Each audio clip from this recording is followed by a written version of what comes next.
하나님의 말씀을 보겠습니다. 하나님의 말씀은 마태복음 26장 17절부터 28절에 있는 말씀 제가 봉독합니다. 무교절의 첫날에 제자들이 예수께 나와서 가로되 유월절 잡수실 것을 우리가 어디서 예비하기를 원하시나이까? 가라사대 성 안 아목에게 가서 이르되 선생님 말씀이 내 때에 가까웠으니 내 제자들과 함께 유월절을 내 집에서 지키겠다 하시더라 하라 하신대 제자들이 예수의 시키신 대로 하여 유월절을 예비하였더라. 저물 때 예수께서 12 제자와 함께 앉으셨더니 저희가 먹을 때 이르시되 내가 진실로 너에게 이르노니 너희 중에 한 사람이 나를 팔리라 하시니 저희가 심히 근심하여 각각 여짜오되 주여 내니이까? 대답하여 가라사대 나와 함께 그릇에 손을 넣는 그가 나를 팔리라. 인자는 자기에게 대하여 기록된 대로 가거니와 인자를 파는 그 사람에게는 화가 있으리니 그 사람은 차라리 나지 아니하였다면 제게 좋을 뻔하였느니라. 예수를 파는 유다가 대답하여 가로되 랍비여 내니이까? 대답하시되 내가 말하였도다 하시니라. 저희가 먹을 때 예수께서 떡을 가지사 축복하시고 떼어 제자들에게 주시며 가라사대 받아 먹으라 이것이 내 몸이라 하시고 또 잔을 가지사 사례하시고 저에게 주시며 가라사대 너희가 다 이것을 마시라. 이것은 죄 사함을 얻게 하려고 많은 사람을 위하여 흘리는 바 나의 피 언약의 피니라. 아멘. 여기까지 봉독했습니다. 할렐루야. 사순절 셋째 주가 되었습니다. 사순절이라 함은 나 같은 죄인을 위해서 십자가에서 못 박혀 죽으신 예수님의 고난을 묵상하고 그의 사랑을 마음에 새기는 데 있습니다.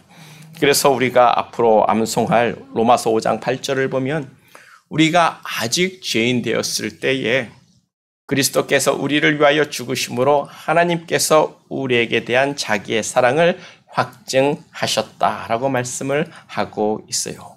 우리가 이 말씀을 우리가 한 주 동안 입으로 읊조리고 외우면서 묵상할 수 있기를 간절히 축복합니다. 하나님은 우리를 사랑하셨어요.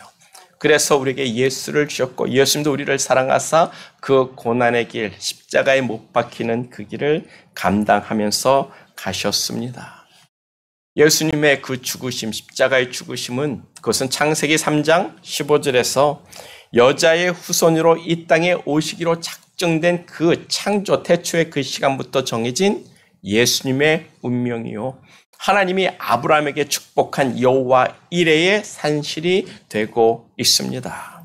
그 오래전 이 땅이 창조되어지고 아담이 죄를 졌을 그때부터 그러니까는 시간적으로 보면 거진 4,000년 전이죠. 예수님이 죽기 4,000년 전에 예언된 그 예언이 아브라함을 통해서 1,500년 전 예수님이 죽기 전에 2,000년 전에 예언된 그 예언이 예수 그리스도로 말미암아 지난 2,000년 전에 성취가 되어지고 있습니다.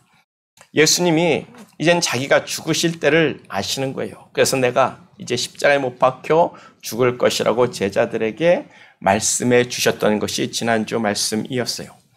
그래서 우리가 첫 번째로 생각해 볼 것이 때가 가까웠다라는 예수님의 말씀입니다. 본문 18절을 보면 가라사대 성안 아무에게 가서 이르되 선생님의 말씀이 내 때가 가까웠으니 내 제자들과 함께 유월절을 너의 집에서 지키겠다 하라. 여기서 이 때라는 헬라어 단어가 카이로스라는 단어인데 정해진 시간, 어떤 정해진 시간, 운명의 시간, 예정된 시간을 뜻하는 거예요. 그래서 본문 24절을 보면 인자는 자기에 대하여 기록된 대로 정해진 그 기록된 말씀대로 가거니와 인자를 파는 그 사람에게는 화가 있다라고 말씀을 하고 있는 거예요. 예수님이 말하신 그 때가 이미 성경에 기록이 되어져 있다라고 예정된 것이라고 말씀하고 있습니다. 그렇게 하나님께서 예수님이 죽으실 때를 다 계획하셨고 준비하셨고 하나님의 뜻하신 때 그 시간이 있었다라고 이야기를 하는 거예요. 그래서 여호와 이레 여호와가 여호와의 산에서 여호와가 예비하신다라는 말이죠. 그때를 맞춰 유다도 예수님을 팔고자 제사장들에게 가서 은 30냥을 받게 되고 또 마침 그때가 유월절이 되는 겁니다. 하나님이 그렇게 모든 것을 딱 맞춰서 요 시간 되면 모든 것이 짜자자작 맞춰서 되게끔 정해 놓으셨다라는 말이에요. 그래서 모든 일에는 하나님이 정하신 때가 있는 줄 믿습니다. 전도서 3장 1절과 4절을 보면 천하의 범사가 기한이 있고 모든 목적이 이룰 때가 있나니 날 때가 있고 죽을 때가 있으며 심을 때가 있고 심은 것을 뽑을 때가 있으며 죽일 때가 있고 또 치료시킬 때가 있으며 헐 때가 있고 또 세울 때가 있으며 울 때가 있고 또 웃을 때가 있으며 슬퍼할 때가 있고 춤출 때가 있다고 하나님이 정하신 때가 있다라고 우리에게 말씀해 주고 있습니다. 하나님은 그 하나님이 정하신 그 때를 따라 모든 일을 준비하시고 경영하시는 하나님이 되십니다. 그것이 하나님의 권위예요. 하나님이 이때가 가장 너에게 좋아. 바로 이때 해야 돼. 이때가 정말 정확한 타임이야. 이때는 아니야라는 그런 하나님이 다 구별을 하시고 하나님이 가장 좋은 때, 적합한 때를 정하시고 있다라는 거예요. 그 때를 정하시고 하나님이 경영하십니다. 우리는 그 때를 바라보고 오늘도 하나님을 믿고 소망하고 하나님께 기도하는 사람들이 돼야 되는 거예요. 그것이 믿음이고 신앙입니다. 내가 원하는 때는 아니에요. 내가 원하는 거하고 하나님이 원하는 때하고는 차이가 분명히 있을 겁니다. 하나님은 내가 원하는 때가 아니라 하나님이 원하시는 때에 일하시는 하나님이 되신다는 거예요. 그 하나님의 그 권위를 거스리는 것이 기다리는 것이 믿음이고 신앙이고 그 하나님의 권위를 거스리는 것이 패역이고 죄가 되는 줄 믿습니다. 우리는 뭐라고 해도 또 천사들이 뭐라고 해도 하나님은 오직 하나님이 정하신 때에 움직이시는 하나님이라는 거예요. 그와 같이 하나님이 세상의 모든 죄를 대속하기 위하여 때를 정하셨고 예수님도 그 때를 따라 이 땅에 나타나셨고 태어나셨고 이제 예수님이 그 자신이 죽을 때가 되었다라고 알기 때문에 하나님의 정한 때가 다 되었다라고 가까웠다라고 말씀을 하고 있는 거예요. 그래서 다시 본문 24절을 보면 인자는 자기에 대하여 기록된 대로 가거니와 무슨 말입니까? 예수님이 죽으실 때가 성경에 다 기록되어 있다라고 이야기를 하고 있어요. 하나님이 정하실 때가 있다라고 이야기를 하는 겁니다. 그러면 성경 어디에 예수님이 죽을 때를 기록해 놓았는가? 우리가 질문을 해봐야죠. 여러분들은 알고 계십니까? 아마 모르실 거예요. 하나님만 아는 비밀이었기 때문에 그렇습니다. 그때를 본문 17절을 보면 무교절 첫날이라고 말씀을 하고 있어요. 무교절 첫날. 신명기 16장 3절을 보면 유교병을 그것과 아울러 먹지 말라. 7일 동안 무교병 곧 고난의 떡을 그것과 즉 쓴 나물과 아울러 먹으라. 이는 내가 애굽 땅에서 급하게 나왔음이니 이같이 행하여 너의 평생에 항상 내가 애굽 땅에서 나온 날을 기억할지라. 무교절이란 이스라엘이 애굽에서 430년간 종살이하다가 해방된 날을 기념하는 날이에요. 무교절은 이스라엘 민족이 430년 동안 노예로 평생을 살다가 해방되어서 자유를 찾아서 나가는 날이에요. 갑자기 나가라. 니들 바로 왕이 야 니들 다 꺼져 가버려 라고 이야기하는 바람에 그냥 짐도 제대로 싸지 못하고 아주 급하게 나왔습니다. 그래서 떡반죽에 효소를 넣지 못했고 이스트를 넣지 못했어요. 누룩을 넣지 못해가지고 그냥 밀가루 반죽 물만 해가지고 그걸로 해서 떡을 급하게 아침을 먹고 나온 게 무교병이라고 이야기를 하는 거예요. 그 무교병을 먹는 날을 7일 동안 무교절이라고 이야기를 하는데 그 무교절의 첫 번째 날을 유월절이라고 하는 겁니다. 그래서 유월절부터 시작해가지고 금요일부터 시작해가지고 그 다음 금요일까지 그들은 무교절을 지키는데 첫째 날이 유월절이라고 이야기를 하고 있는 거예요. 그 이스라엘이 해방되어진 날, 그들이 살게 된 날, 자유를 얻은 그 날을 기념하기 위해서 그들은 7일 동안 무교병을 먹었습니다. 그리고 그 첫째 날은 유월절이라고 하는데 그 유월절은 아마도 다들 아실 거예요. 유월절이란 패스오버, 담을 넘었다, 그냥 지나쳤다라는 뜻입니다. 하나님께서 애굽 왕 바로에게 내 백성 이스라엘을 보내라 하니까 애굽 왕이 거절하는 거예요. 못 보내는 겁니다. 자그마치 남자만 60만 명이 넘습니다. 그 어마어마한 노예들을 그 가족들과 다 보내버리면 240만 명 정도를 그냥 다 큰 노동력을 잃어버리니까 재산인데, 그게 다 재산인데 못 보내는 거예요. 그러니까 하나님께서 마지막 10재앙 중에서 마지막 10번째 재앙으로 애굽에서 태어난 모든 장자들, 이번 왕의 아들뿐만이 아니라 송아지, 강아지, 돼지, 기타 등등 모든 생물이 낳은 첫 태생은 하나님께서 다 죽이라고 명하는 거예요. 그런데 자기 백성은 죽이면 안 되니까 너희들은 유월절 날 그날에 어린 양을 잡아서 문설주의 피를 바르라고 이야기를 합니다. 임방에 피를 바르면 죽음의 사자가 그 피를 보고 사인을 보고서 아, 이 집은 하나님이 선택한 집안, 하나님을 믿는 사람, 하나님의 구원이 있는 집이구나. 그래서 그냥 죽음의 천사가 그 담을 싹 넘어갔다고 해서 패스오버 유월절 담을 넘었다라고 우리가 이야기를 하고 있는 겁니다. 이 유월절에 죽은 그 어린 양이 바로 우리 주 예수 그리스도를 상징하고 있는 거예요. 그래서 예수님께서 나는 성경에 기록된 대로 간다라고 하시는 그 말씀이 예수님께서 유월절 어린 양이 돼서 우리를 위해 죽어야 하는 그 운명을 이야기하시는 거예요. 그래서 예수의 피를 믿는 사람들, 예수 보혈을 믿는 사람들, 그 예수 보혈의 능력을 믿는 사람들에게는 죽음의 사자가, 죄와 사망의 법이 우리를 이 사람들은 하나님의 사람들이구나. 그래서 죽음의 사자가 왔다가도 슝 하고 우리를 건너가게 되는 겁니다. 그래서 예수를 가진 자는 생명을 가졌고 예수를 가진 자는 영생을 가졌습니다. 그러나 예수를 얻지 못한 자는 살아도 산 것이 아닌 게 되는 거예요. 하나님께서 심판하시는 그날에 그들은 영원한 지옥불에 던져지는, 참 우리의 삶 생각으로는 너무나도 가혹한 형벌이지만 그것이 하나님의 정한 형벌이라는 것을 생각해 볼 때 우리가 두려워하면서도 감사할 수 있는 우리 모두가 되기를 축복합니다. 예수님이 그 죽을 때를 기록한 것이 유월절이고 하나님이 정하신 예수님의 때가 되는 거예요. 그것을 성경이 말씀하고 있는데 예수님이 죽기 전까지는요, 그것은 하나님의 비밀이었다라고 성경은 우리에게 말씀합니다. 그러나 신학에 와서 그 비밀이 풀어졌잖아요. 예수님이 그날 죽었기 때문에 하나님이 유월절날 이렇게 우리를 위해서 예수를 십자가에 못 박아 죽이려고 그날을 갖다 절기로 주셨구나라는 것을 이제 와서 깨닫게 되는 거죠. 우리가 어제 토요일 아침 새벽 시간에도 말씀을 나눴지만 이스라엘의 7절기는 이스라엘에게 공일로 준 법정 국경일이 아닙니다. 하나님이 정하신 때를, 하나님이 뭐뭐 해야겠다라고 정하신 때를 가르쳐주는 구속사적인 타임 스케줄이 있는 절기예요.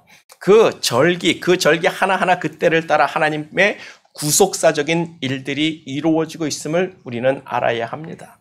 그래서 예수님께서 유월절에 어린 양으로 십자가에서 죽으셨고, 무교절에 예수님은 무덤에서 계셨고, 초실절에 예수님은 첫 열매로 부활하셨고, 오순절에 성령이 이 땅에 임하시고, 나팔절에 마지막 나팔 소리와 함께 죽은 자들이 다 부활하고 믿음의 사람들이 하늘로 들림을 받게 되는 거예요. 그리고 속죄일에 7년 대환란으로 이 세상에서 회개치 않는 자들을 하나님께서 깨끗이 쓸어버리시고, 초막절에 하나님께서 이 땅의 지상재림을 해서 우리와 함께 이 땅에서 천년 왕국을 이루시는 것을 이 7절기를 통해서 하나님이 그 때를 정하셨다라는 겁니다. 그래서 그 때를 기다리고 소망하는 것이 우리의 믿음일진데, 우리 모두가 어제 말씀 나눴던 그 날, 정말 나팔절과 속죄일과 정말 초막절의 그날을 우리가 소망하며 기다릴 수 있기를 간절히 축복합니다. 하나님이 그렇게 정하신 때가 있어요. 기도 응답도 마찬가지입니다. 하나님께서 우리의 기도를 들으시고 하나님은 그 기도에 응답하실 때를 정하시는 거예요. 우리 생각엔 지금 당장이요, 하나님, 지금 당장이라고요, 하나님 지금 당장 아니면 나 죽습니다라고 우리는 부르짖어도 하나님이 보기엔 지금 아니야. 지금은 너에게 그렇게 좋은 때는 아니야. 아니, 너뿐만 아니라 나도 그렇고 이 모든 일에 있어서, 하나님을 섬기는 일에 있어서 가장 좋은 때는 바로 이 날이야라고 하나님이 정하시는 거예요. 내가 기도한다고 하나님께서 당장 응답 주실 때도 있지만 하나님께서 그 기도 응답의 때는 내가 아니라 하나님이 정하시는 겁니다. 그래서 우리는 그때가 언제인지 모르기 때문에 오늘도 기도하고 내일도 기도하고 내일 모레도 기도하고 똑같은 기도 제목으로도 때로는 10년, 20년, 40년도 기도할 수밖에 없다라는 거예요. 저희 어머님께서 저희 김복선 씨와 결혼하고 믿음의 집안의 며느리가 돼서 예수를 영접하고 큰 은혜를 받았습니다. 그때부터 자기 불교 집안 친정 식구를 위해서 60년을 넘게 어머니 기도해 왔어요.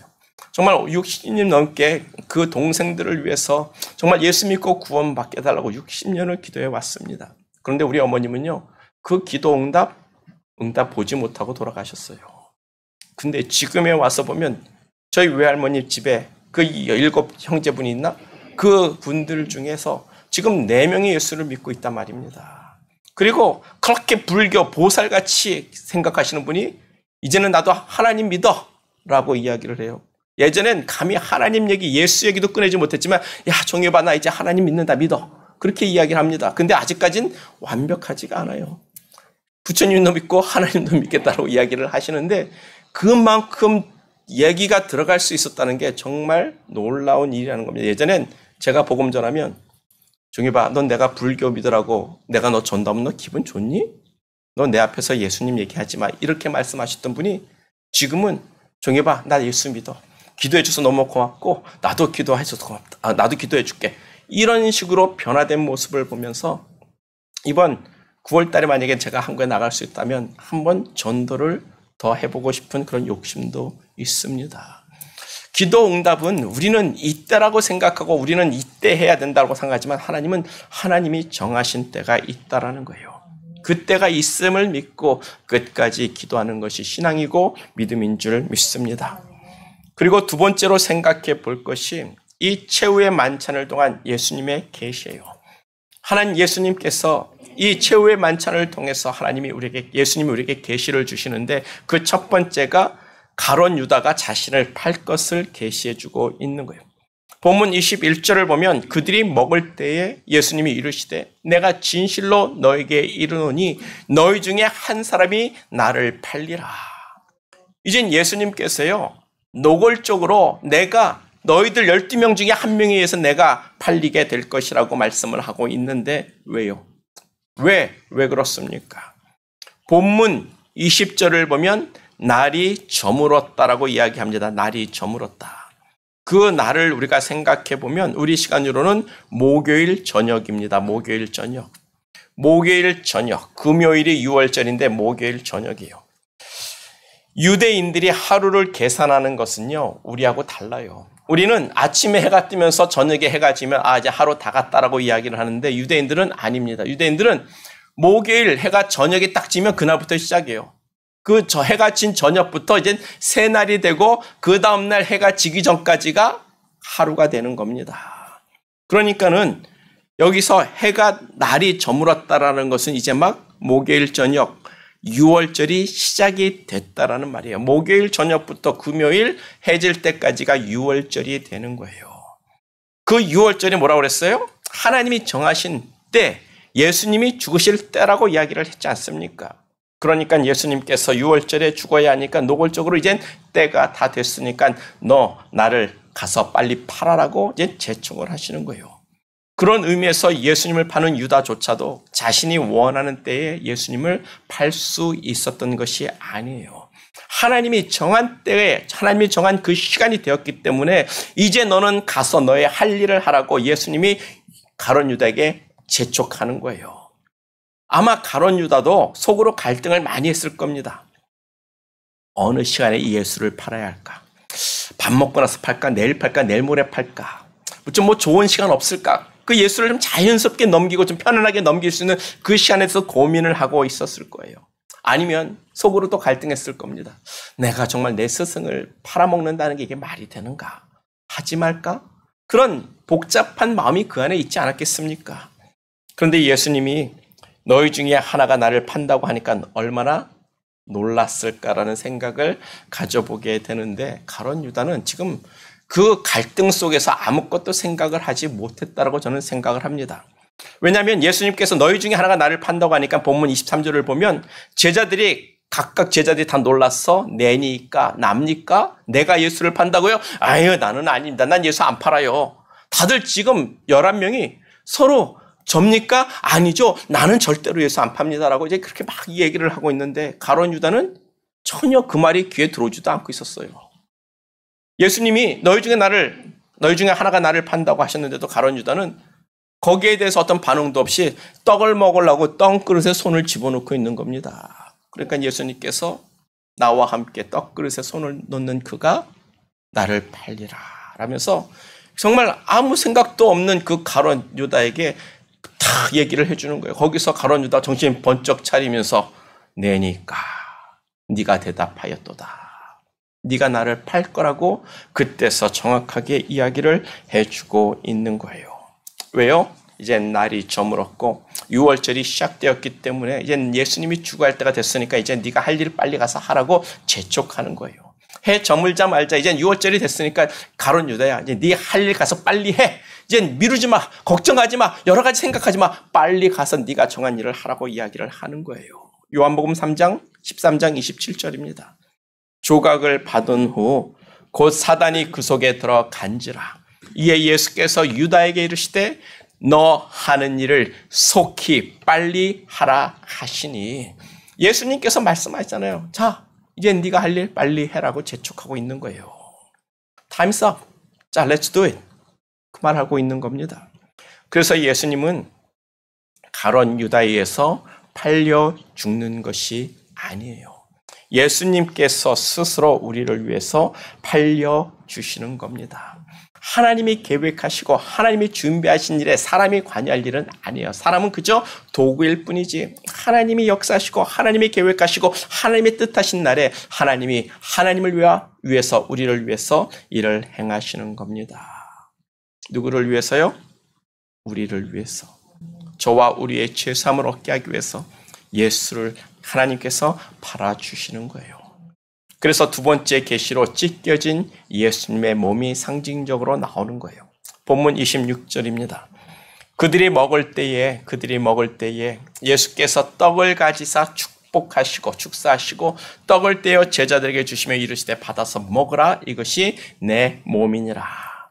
여기서 예수님이 제자들과 함께 먹는 이 떡은 무교병입니다. 누룩이 들어가지 않은 순수한 그냥 밀가루 떡이에요. 맛 더럽게 없는 겁니다. 근데 거기다가 누룩을 탁 집어넣으면 밀가루가 맛있어지죠. 발효가 돼서 술 냄새도 약간 나면서 아주 그냥 입안의 맛이 확 달라집니다. 그런 의미에서 이 누룩은 맛의 변화를 가져다 주는 거예요. 변질을 시켜주는 겁니다. 누룩은 참 물질을 변질을 시켜주는 거예요. 그런 의미로 볼 때 누룩이 없는 이 무교병이란 순수한 밀가루, 본연의 맛을 가진 밀가루를 의미하고 있는 거예요. 그 무교병을 두고 예수님께서 이는 내 몸이라고 말씀하시고 있는 겁니다. 그런 의미에서 예수님의 몸은 순수한다는 것을 이야기하는 거예요. 변질되지 않았다는 거예요. 어떻게 변질되지 않아요? 죄가 그 안에 없음을 이야기하는 겁니다. 예수는 죄가 없기 때문에 우리를 위해서 죽어주실 수 있는 하나님의 아들이에요. 예수님이 만약에 죄가 있다면 정말 아담과 하와가 그 선악과를 먹음으로 인해서 그 본연의 인간의 그 맛이 변질되어져서 죄인이 되었다면 그 누구도 죄 있는 사람은 죄인들을 위해서 대속할 수가 없습니다. 그러니까 예수님께서 무교병이 될 수밖에 없는 거예요. 나는 순수하고 깨끗한 몸이라는 거예요. 그래서 하나님 앞에 축사하는 겁니다. 주여, 저들이 내 몸을 먹을 때 하나님 이 떡을 상징적으로 내 몸이라고 믿고 먹을 때 하나님 저들도 깨끗게 하여 주시옵소서. 그렇게 축복하시고 떡은 찢어서 주는 거예요. 다 찢어서 자기 몸이 찢어질 것을 상징적으로 이야기를 하시는 거죠. 그래서 그 찢겨진 그 몸 때문에 우리가 사는 줄 믿습니다. 요한복음 6장 35절을 보면 예수께서 가라사대 내가 곧 생명의 떡이니 내게 오는 자는 결코 줄이지 아니할 것이요 나를 믿는 자는 영원히 목마르지 아니하리라. 예수님의 몸은 우리를 위한 생명의 떡이에요. 그 예수의 살을 먹는 자는 줄이지 않고 영생을 얻게 되는 겁니다. 근데 우리가 예수님을 먹을 수 없잖아요. 그래서 상징적으로 그 무교병을 먹으면서 우리가 성찬을 나눌 때 이것이 나를 위해 죽으신 예수님의 살이라고 믿을 때 그것이 나의 영의 양식이 되고 내 생명이 되는 것을 믿고 먹는 겁니다. 그러면 하나님께서 우리로 영원히 줄이지 않게끔 우리와 함께 주신다는 거예요. 그것을 상징하는 것이 바로 무교병이라는 겁니다. 그래서 예수님께서 그 무교병을 손으로 착 찢어가지고 제자들에게 한 명씩 나눠주는 거예요. 우리를 위해서 자신의 몸이 갈갈이 찢겨질 것을 말씀해 주시는 겁니다. 그래서 죄 없는 예수님이 우리를 죄와 사망의 법에서 건져내기 위해서 온몸에 채찍으로 맞으시는 거예요. 우리의 죄값을 그렇게 치르시는 겁니다. 십자가에서 목과 창에 찔려서 그 몸이 찢어지는 고통 가운데 우리의 죄를 감당해 주시는 거예요. 우리의 죄값을 치러주시는 겁니다. 그래서 그 무교병을 뭐라고요? 고난의 떡이라고 본문은 말씀했어요. 레위기에서 말씀을 하면 무교병은 고난의 떡이라고 이야기를 하는 거예요. 우리를 위해 고난 받으실 예수 그리스도를 의미하는 거지. 여러분 효소 안 들어가서 좀 반죽에 좀 이렇게 발효되지 않은 떡 먹었다고 그게 무슨 고난의 떡이 됩니까? 아니잖아요. 그냥 먹으면 먹죠. 배고프면 그것도 맛있을 겁니다. 없어서 못 먹죠. 그런데도 불구하고 그 무교병을 고난의 떡이라고 이야기하는 것은 나를 위해서 고난당하시는 예수 그리스도를 두고 말씀하는 줄 믿습니다. 그래서 우리가 사순절을 통해서 우리가 또한 성찬 예식을 통해서 우리가 함께 그 떡을 나눔에 있어서 우리를 위해 고난받으신 예수를 묵상하는 것이 우리의 신앙의 길에 축복이 되는 줄 믿습니다. 그리고 세 번째로 우리에게 주시는 예수님의 계시는 피의 언약이에요. 피의 언약. 본문 27절을 보면 이것은 죄사함을 얻게 하려고 많은 사람을 위하여 흘리는 바 나의 피 곧 언약의 피니라. 유월절의 가장 핵심은 유월절 절기의 가장 핵심은 뭐니 해도 어린 양의 피입니다. 어린 양의 피. 유월절은 어린 양을 죽여서 그 피를 문설주에 발랐더니 죽음의 사자가 그 집은 그냥 스쳐 지나가고 건너뛰었다라는 것을 의미한다고 했어요. 그 문설주에 바른 그 사인은 바로 피의 언약이 되는 겁니다. 하나님과 우리가 맺은 언약이에요. 하나님께서 어린 양의 피를 문설주에 바르면 하나님께서 그 집은 살 것이라 라고 이야기했는데 그걸 믿고 바른 사람은 살았고 믿지 않고 바르지 않은 사람은 그냥 큰 아들, 맏아들, 장자들은 다 죽었다는 거예요. 그와 같이 예수님의 피 언약은 죽음과 사망의 권세가 나를 피해 간다는 거예요. 그래서 우리가 예수 보혈 하는 겁니다. 내가 죄가 있어도 내가 잘못이 있어도 내가 극악무도한 죄를 졌어도 그 예수의 보혈을 믿는 사람에게는 사망의 권세가 그냥 건너뛰어 간다라는 거예요. 그것은요 하나님이 주신 언약이라는 겁니다. 그래서 피 언약이라고 이야기를 하는 거예요.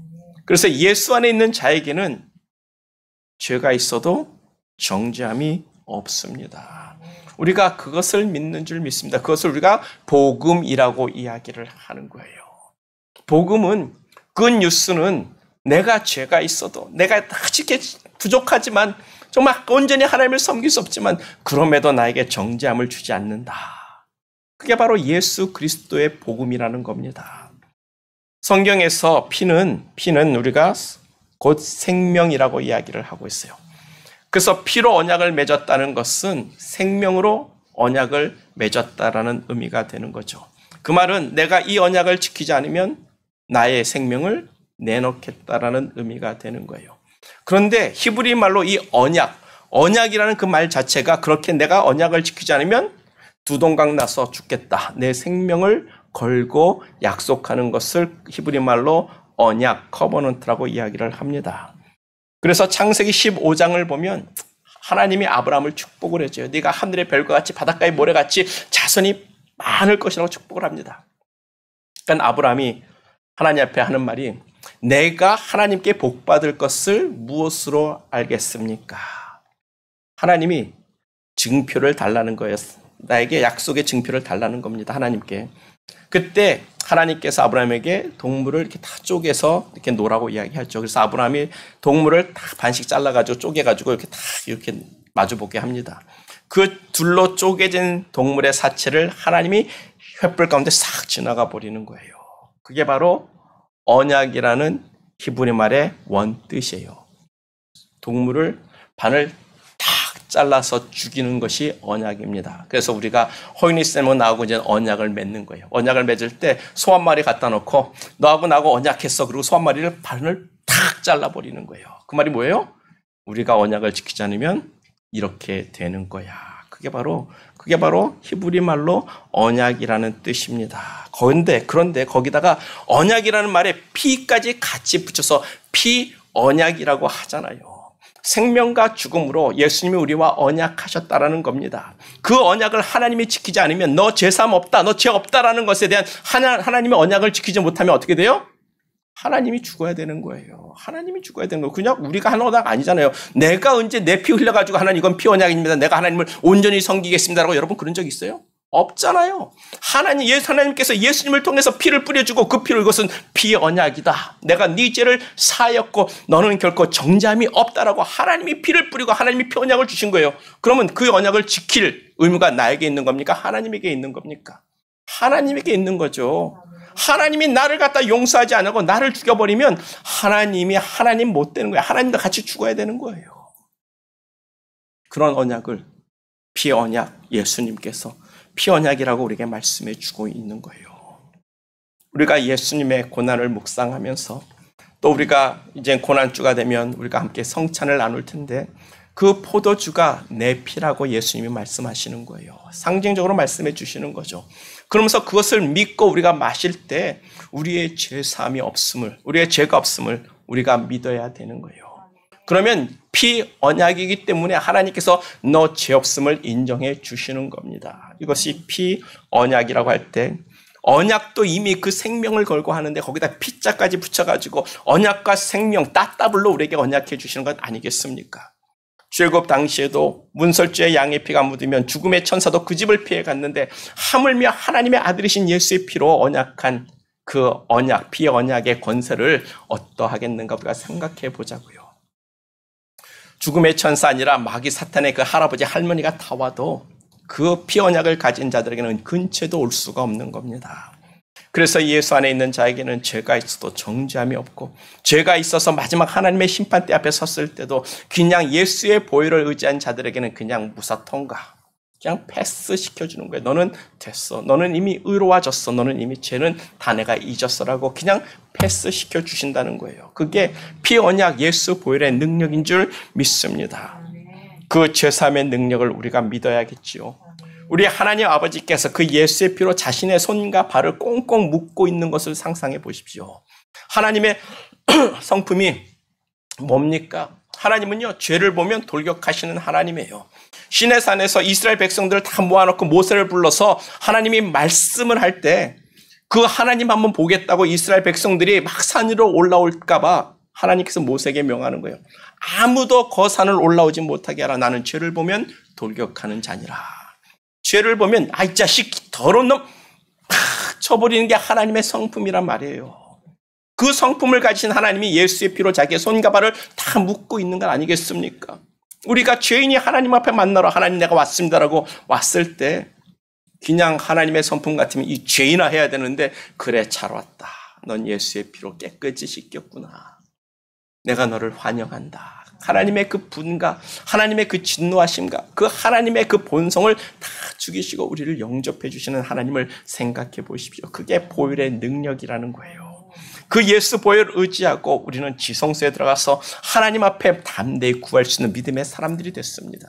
옛날에는 제사장들이 하나님의 지성소에 들어갈 때 자기 자신부터 회개하고 피 뿌리고 막 그러고 피 뿌리면서 지성소에 들어가서 여호와 하나님 아버지 내가 하나님께 제사를 드리나이다. 이스라엘 백성을 용서하여 주시옵소서라고 그렇게 제사를 지낼 때 피 뿌리고 들어갔는데 그거 없이 그냥 들어가면 그냥 죽었어요.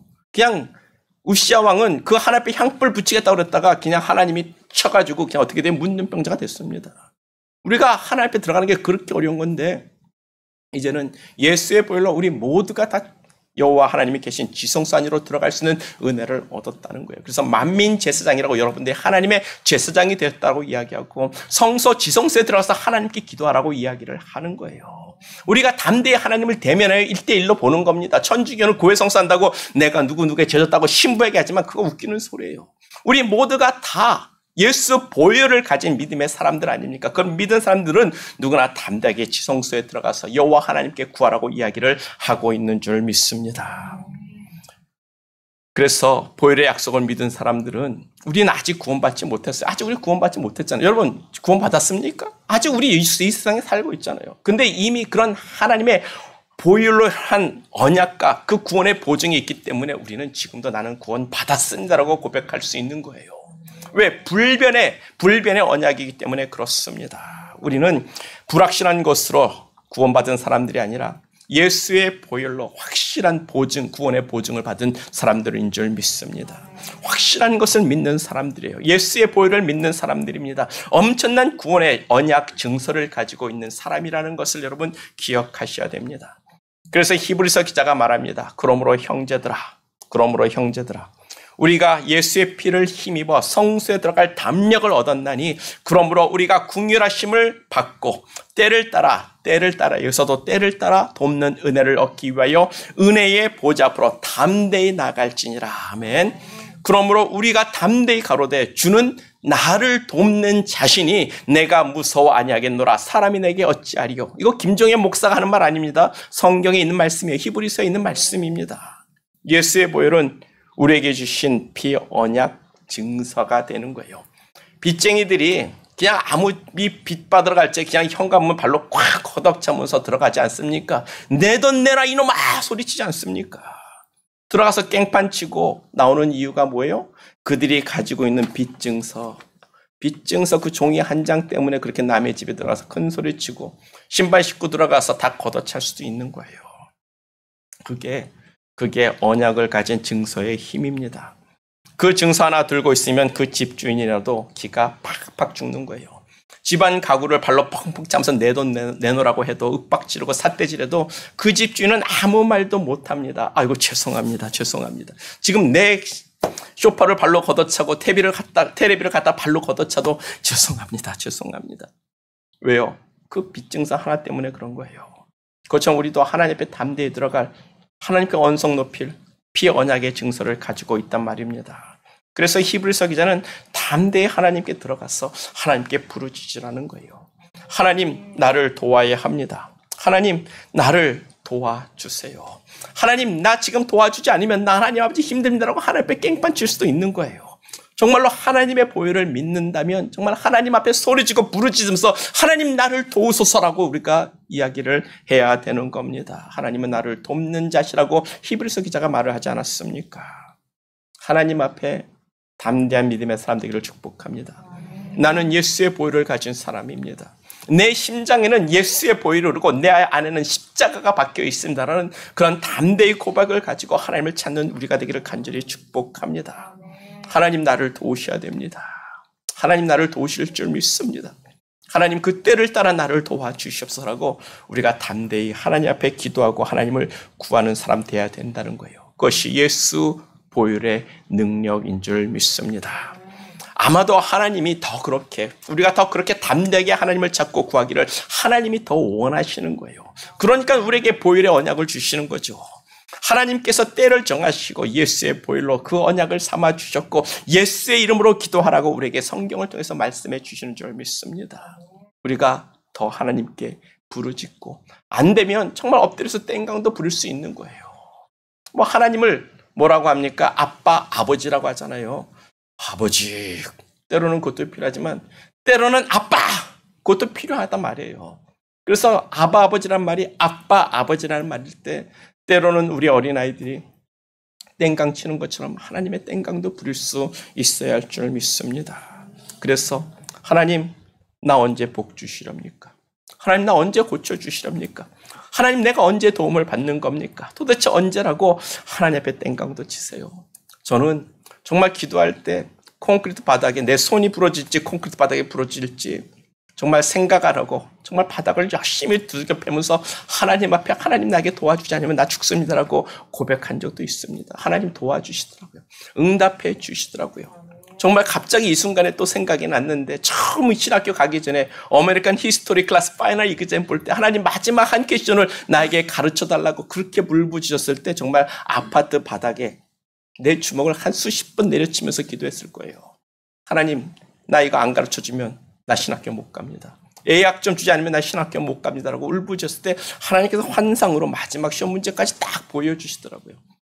그래서 불가능한 A를 점수를 맞았던 것이 생각이 나는데, 때로는 우리가 하나님 앞에 그런 땡강도 부리고 하나님께 부르짖고 하나님 앞에 나에게 복 달라고, 하나님 나를 지켜달라고, 나를 도와달라고 그렇게 간절히 담대하게 부르짖을 수 있는 그런 믿음의 사람들이 되어야 될 줄 믿습니다. 그것이 보혈의 능력, 예수 보혈에 우리 가진 우리의 담력이 되는 것 아니겠어요?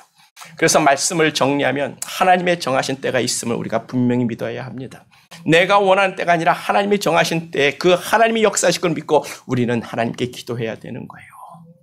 그 하나님이 정하신 그때 예수 그리스도를 십자가에 못 박으셨고 우리의 생명이 떡이 되게 하시고 우리가 그 피로 언약을 받은 사람들에게 하셨습니다. 그 하나님의 때를 바라고 소망하고 우리를 위해 죽으신 예수님을 인하여 더욱더 담대하게 하나님을 구하고 찾고 기도하는 저와 우리 모두가 되기를 간절히 축복합니다. 그것이 유월절 만찬을 통해 우리에게 주신 하나님 예수 그리스도의 말씀이 되고 있습니다. 우리 다 같이 기도하겠어요. 기도할 때 하나님의 때를 속히 이루어달라고 기도합시다. 예수의 생명의 떡이 우리의 생명이 되게 하시고 예수 보혈이 우리의 능력이 되게 해달라고, 우리가 더욱더 담대하게 하나님을 찾고 부르짖고 기도하게 해달라고 우리가 한 목소리로 기도합니다.